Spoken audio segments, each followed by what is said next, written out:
भरद्वाज मुनि महात्माओं ने सभी ने भगवान का दर्शन किया और दर्शन करके अपने को धन्य धन्य माना और यही कहा कि मेरी साधना का फल, मेरी तपस्या का फल श्री राम का दर्शन है। क्या है?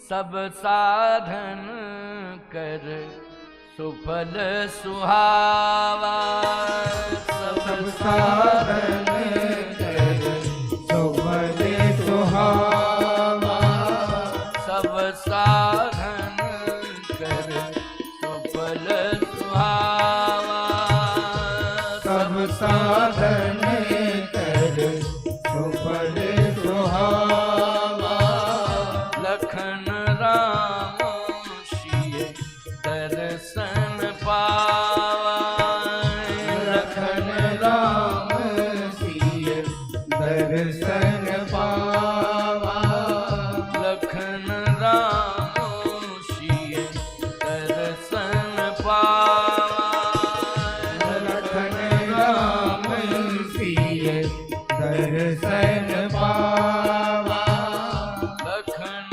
राम सिय दर्शन पावा। आज मैंने अपनी तपस्या का फल प्राप्त कर लिया कि सीताराम का दर्शन मुझे मिल गया और उनके छोटे भाई लक्ष्मण जो जीवों के आचार्य हैं उनका भी दर्श हो गया। आज मेरी तपस्या पूर्ण हो गई। भरद्वाज जी ने कहा कि महाराज यहां भी बहुत अच्छा सघन वन है, यहां आप रहिए। त्रिवेणी संगम का तट, बड़े सुंदर वृक्ष, पहले प्रयाग में बहुत वृक्ष थे लेकिन अब वो महानगर बन गया है। क्यों बन गया? नहीं ये कहो योगी जी की देन है कि उन्होंने पुराना नाम रख दिया, प्रयाग नहीं तो इलाहाबाद, इला इला चिल्लाते रहते थे हम लोग हैं। और जब भी प्रयाग जाते थे तो हर मील के पत्थर पर लिखा था इलाहाबाद इतने किलोमीटर। हम कहें राम राम नहीं निकल रहा, मुझसे इला इला निकल रहा है, क्या बतावे। लेकिन नहीं, योगी जी ने, महात्मा है, सन्यासी हैं, उन्होंने प्रयाग नाम रखा। क्या? प्रयागराज। बहुत अच्छा किया है, ऐसा ही होना चाहिए। हमारी पौराणिक मान्यताएं आज वापस लौट रही हैं। हमारा इतिहास जो बदल दिया गया था उसमें न जाने कितने प्रकार की विकृतियां पैदा कर दी थीं। आज उस इतिहास को सत्य किया जा रहा है, सत्यापित किया जा रहा है, ग्रंथों के माध्यम से प्रमाणित किया जा रहा है। ये बड़े हर्ष की बात है भक्तों, ये बहुत बड़े प्रसन्नता की बात है। भरद्वाज जी से भगवान राम ने कहा कि वन तो अच्छा है लेकिन मेरा मन नहीं कह रहा है यहां रहो। देखिए संगम प्रयाग में भगवान कह रहे हैं कि मेरा मन नहीं कह रहा है, वन बहुत अच्छा है। और त्रिवेणी संगम का तट क्या कहना, गंगा यमुना सरस्वती तीनों यहां एक साथ जुड़े, क्या कहना। बहुत सुंदर महिमा मंडित है, तीर्थों के राजा हैं प्रयागराज। लेकिन मन की बात है, मन नहीं कह रहा है कि मैं यहां रहूं, बस मुझे प्रणाम करने दो, पूजन करने दो, मैं प्रणाम करके प्रस्थान करूं। आप ज्यादा प्रयास मत करो। आपका मन कहां लगेगा रहने में।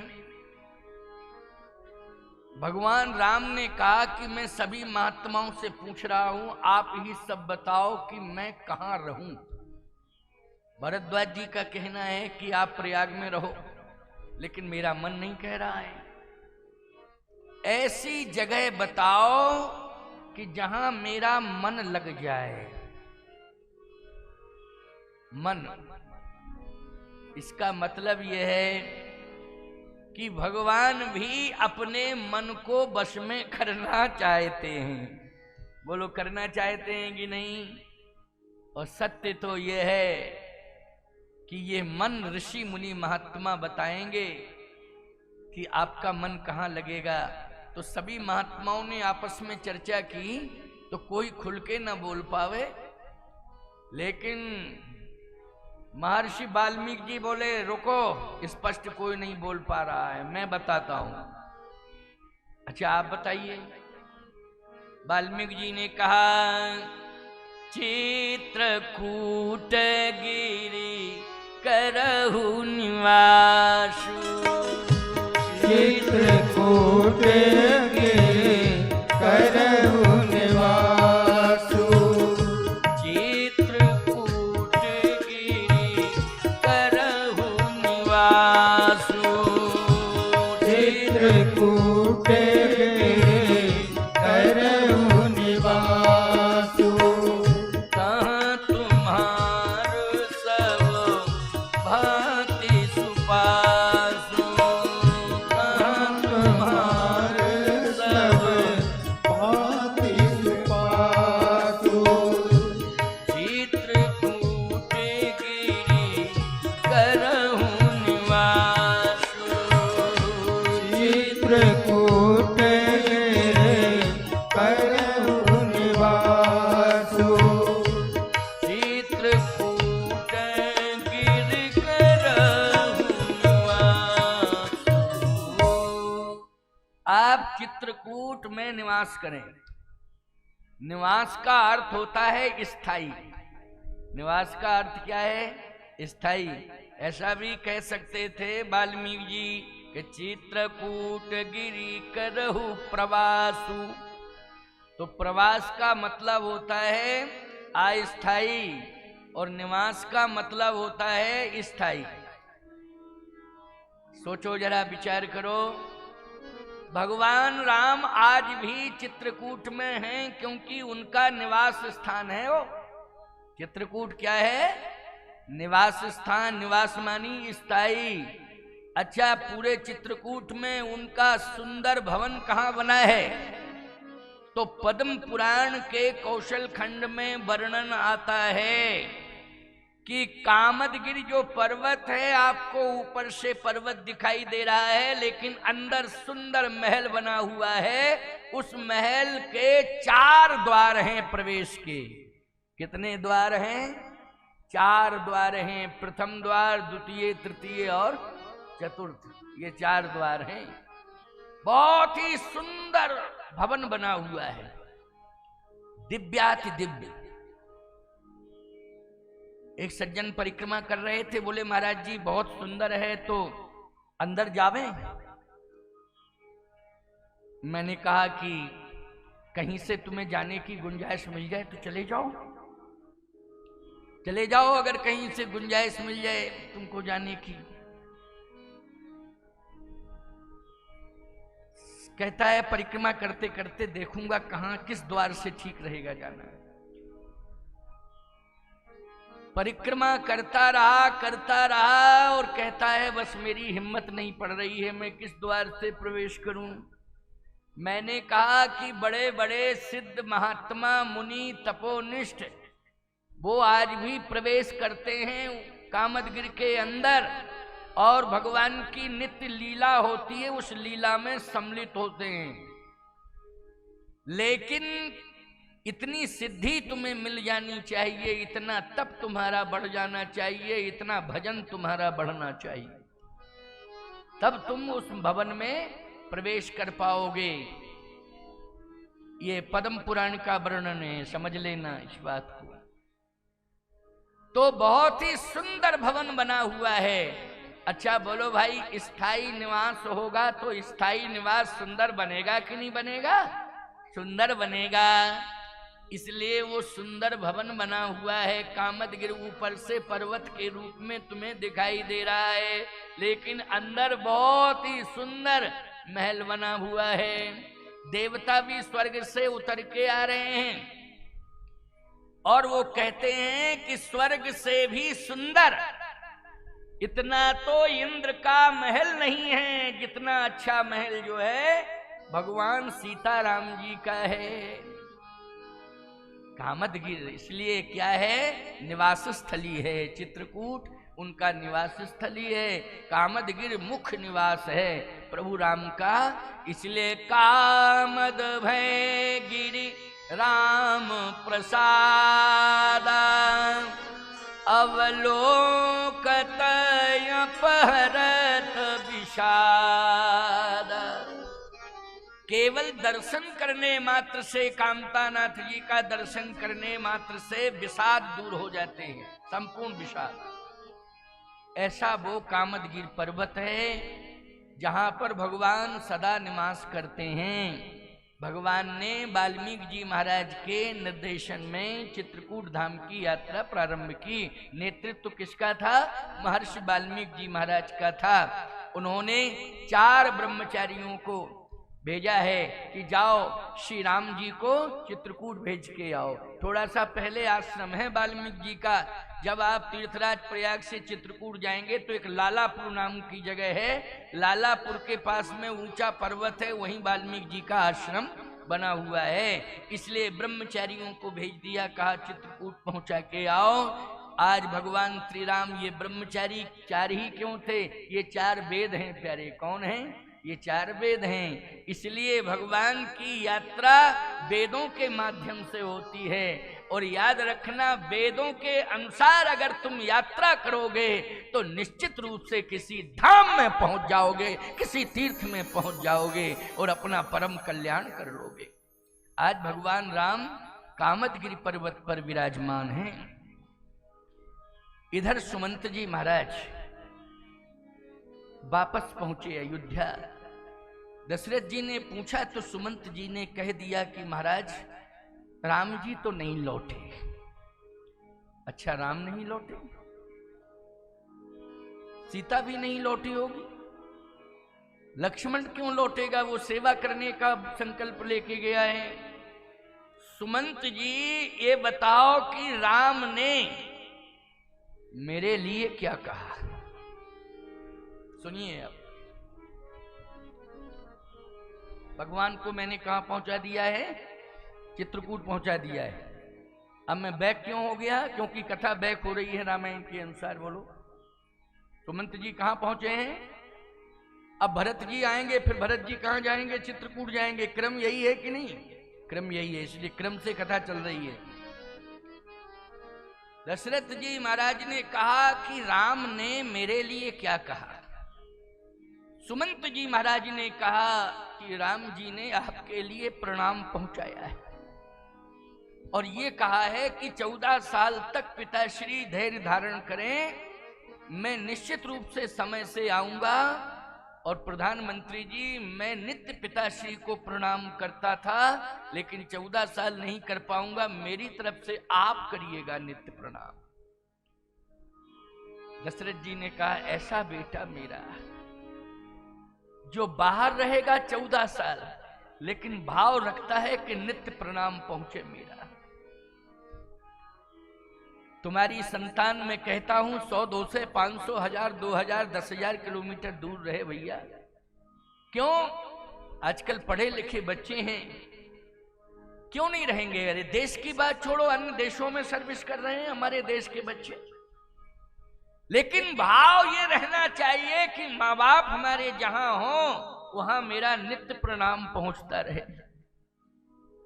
अच्छा, इतनी बड़ी सभा में एक बात बता देना मुझे कि आपके बच्चे, इतनी बड़ी सभा में किसी न किसी के बच्चे जरूर बाहर रहते होंगे, नौकरी करते होंगे, लेकिन ऐसा कोई पिता बैठा है जो बेटा रोज फोन करता हो, पर डे सुबह सुबह फोन, आपको प्रणाम करने के लिए हाथ उठाओ, मैं उसे हृदय से साधुवाद दूंगा।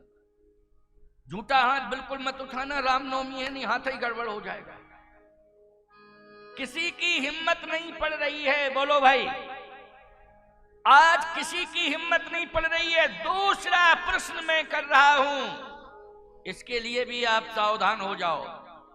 ऐसे कितने माँ बाप यहां बैठे हैं जिनकी संतान, जिनके बेटे अभी घर में रहते हैं, लेकिन सुबह जग के प्रातः काल उठ के रघुनाथा राम जी की परंपरा के अनुसार प्रतिदिन सुबह सुबह उठ के प्रणाम करते हैं।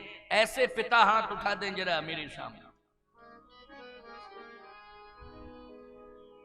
4-5 हाथ उठे, 4-5 हाथ उठे हैं। चलो तसल्ली हुई है, तसल्ली हुई है 5 हाथ। लेकिन मैं दावे के साथ कह रहा हूं, विश्वास कर लेना, ये हमारे श्रोता रहेंगे और हमारी दूसरी कथा भी भले ही थोड़े अंतराल से होगी सागर में, लेकिन होगी। और जब मैं ये प्रश्न करूंगा तो मैं गारंटी से कह रहा हूं कि 500 हाथ उठ जाएंगे माता पिता के कि हमारे बच्चे प्रणाम करने लगे। विश्वास रखना आप। क्यों? हमें संस्कार देना है अपनी संतान को, हमें संस्कार देना है भारत के युवान को, हमें संस्कार देना है इस सनातन की धरती पर पैदा होने वाले संस्कारों की भूमि, संस्कारवानों की भूमि है। इसलिए हमें संस्कार देना है। दशरथ जी महाराज ने कहा, सुमंत, ऐसा मेरा बेटा जो कह रहा है कि नित्य प्रणाम कहना। सीता ने भी प्रणाम पहुंचाया है,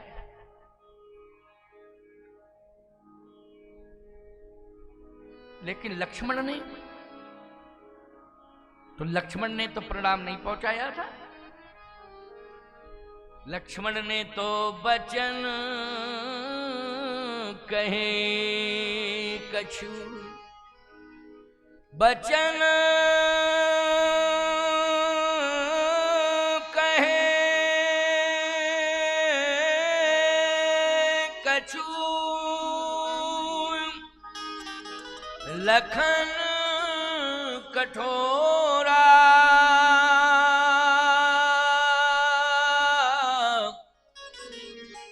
बरज राम पुन कीनन होरा। बार बार निज शपथ दिवाई, कहे उन तात लखन लरिकाई। लक्ष्मण ने कठोर वचन कहे। दशरथ जी ने कहा, लक्ष्मण ने कठोर वचन कहे। वैसे तो सुमंत जी बताना नहीं चाहते थे, इसलिए कि भगवान राम ने अपनी सौगंध रखाई थी। लेकिन अयोध्या सत्य की भूमि है, वहां कोई झूठ नहीं बोल सकता है। याद रखना, आज अयोध्या की भूमि पर लोग रह रहे हैं, पता नहीं कितना झूठ बोलने लगे हैं। बोलो, क्यों रहते हैं अयोध्या में? फिर अयोध्या छोड़ के जाओ। अगर तुम सत्य नहीं बोल सकते हो तो अयोध्या की भूमि पर रहने का तुम्हें कोई अधिकार नहीं है। इतना ही परिवर्तन कर लो प्यारे। हम तुमसे कहना चाहते हैं कि अकारण असत्य बोलना तुम बंद कर दो, एक दिन सदा सत्य बोलना तुम्हारे जीवन में अपने आप आ जाएगा। अकारण असत्य बोलना बंद कर दो, बस इतना ही संकल्प ले लो। अच्छा बोलो, इतना ले सकते हो कि नहीं?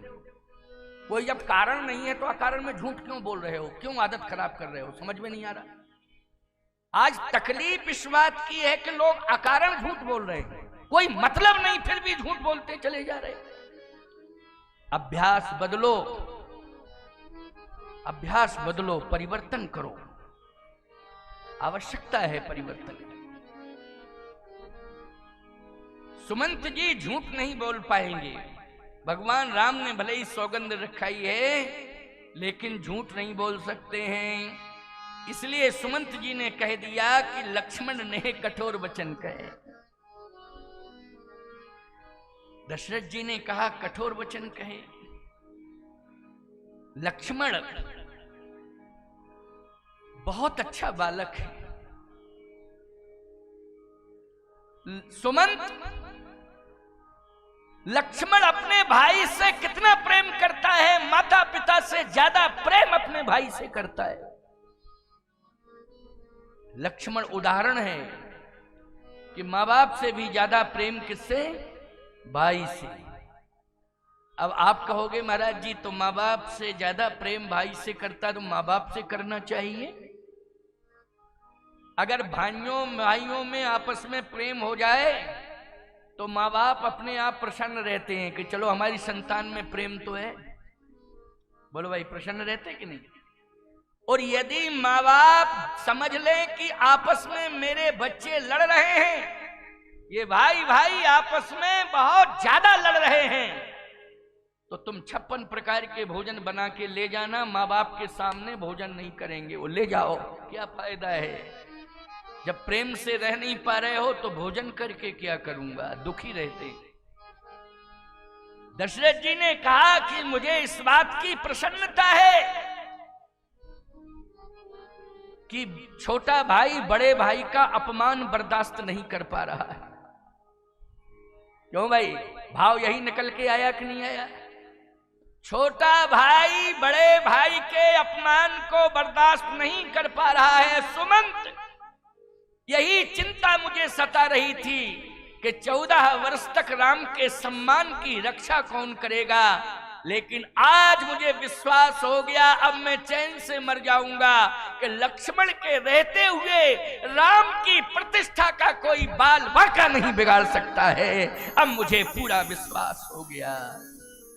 मरना तो पड़ेगा ही एक ना एक दिन, लेकिन परितोष करके मरूं कि कम से कम मेरी संतान में आपस में प्रेम तो है।